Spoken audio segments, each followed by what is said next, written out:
Your $1,000 stake gets a new price from one partner daily. He is imaginary and Buffett obeys nothing he says. Some mornings he is euphoric, offering you a fortune. Other mornings he is crashed and begs you to sell. His moods say nothing about what the business is worth. Graham invented him in 1949 and named him carefully. His name is the partner, using him is the skill. Today you learn to treat his price as an offer you may refuse without losing a single cent. You learn why a 40% crash can be great news, and why temperament, not intellect, saves you from ruin.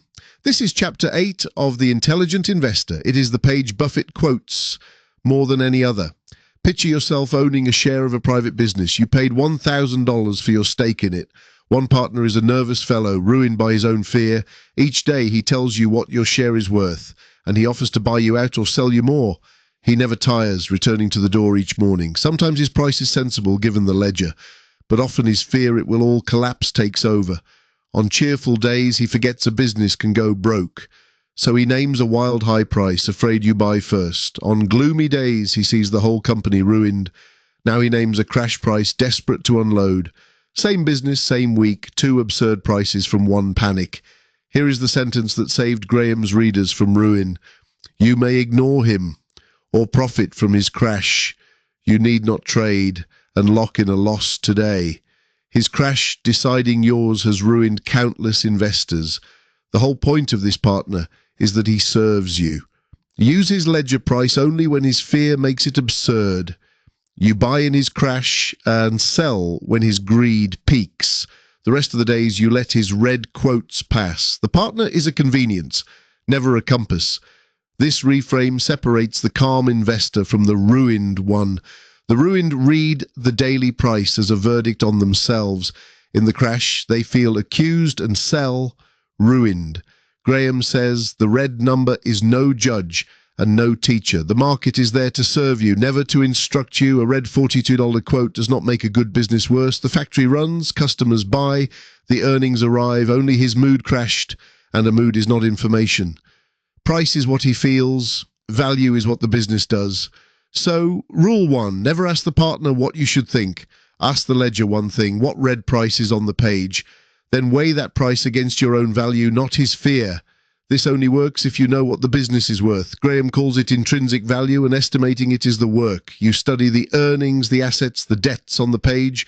You check the debt, which can bankrupt anyone. You divide by the shares and get a value per share. It need not be exact, and a rough, honest range will do. That value is your anchor, and it shifts slowly. His red price bounces around it wildly, like waves on rock. Without your own anchor, his crashing quote is all you have. A man with no anchor drifts and is ruined. So Graham teaches value first and price second, always. With that anchor, the wild swings stop frightening you. Now watch the meaning of volatility turn inside out. Most people are taught a bouncing red price is the risk. Graham says that is backwards if you know what you own. Real risk is overpaying, not a red quote on the chart. Not knowing value is how investors get wiped out. If you know value, that 40% crash is a discount. Volatility hands you great businesses cheap while the crowd is ruined. The wilder his swings, the more his fear costs him. Every crash in your favor is a gift, not a warning. You do not fear his fear. You wait for his crash. His crash is your bargain.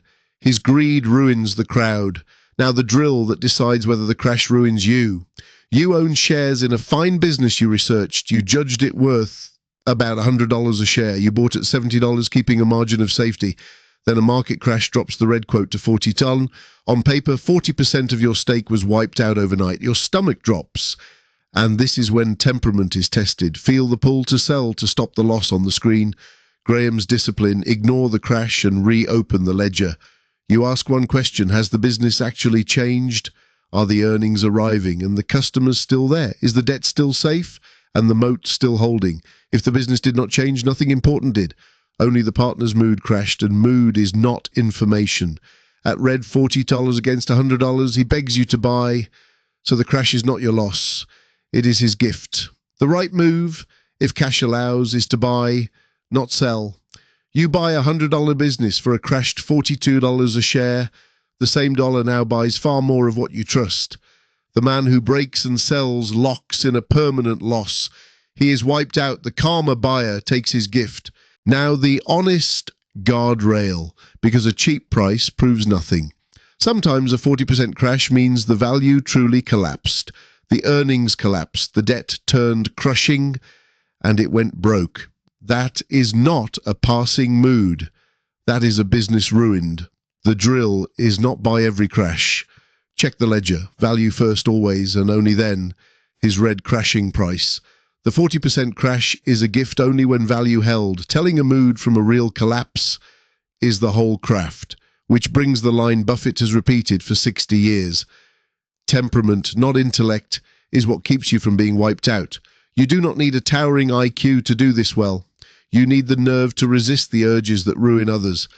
The urge to sell in the crash and buy in the mania. Graham's whole book is a machine against that urge. The partner gives that ruinous urge a face you can refuse. You cannot control his crash, only whether you break too. Every 1929 and 2008 crash rewarded the few who held and ruined the many who let his fear become their own. Graham says calm is easy. The crash is the real test. So what does the Graham method look like day to day? Most days you do nothing, and nothing is the hard part. You let his red prices pass like weather at the window. You keep your value estimate on the page in front of you. You keep a little cash for the day his crash overshoots. Then a few times a decade he hands you something absurd. A wonderful business priced as if it were going broke. On that day, and only that day, you act with conviction. The rest of the time, temperament just means waiting. That is the muscle this Graham parable was built to grow. Buffett met Graham as a student and never stopped quoting this. He calls it the most important passage ever written on investing, not because it is clever, but because it is hard to obey. Everyone nods in calm, then is wiped out in the crash. The one who remembers it at a red $42 keeps the money. A great business bought in a crash compounds for years. That is Graham's line between a servant and a master. Make the market your servant, and each crash supplies you. Make it your master, and every crash leaves a fresh wound. That choice is made in your temperament before the crash. Let us fix the method so you can use it Monday. 1. Estimate the business's worth before you see the price. 2. Buy only with a margin of safety below that value. 3. In a crash, recheck the ledger, not your nerves. 4. If value held, treat the crash as a discount. 5. If value truly collapsed, take the loss and move on. Do that, and the red quote loses its power to hurt. You stop obeying the partner and start employing him. 5 steps, no genius, only the nerve to hold. The edge was never a higher IQ or a faster wire. The edge is seeing a 40% crash as an offer. The stillness to stay seated while the ruined crowd runs. Knowing the value so no crash can tell you to panic. Letting the partner serve you the day his crash is useful. If this helped, next is margin of safety. Please subscribe. That partner will knock again tomorrow with a wild new price. Keep your value on the page. Let his crash buy for you.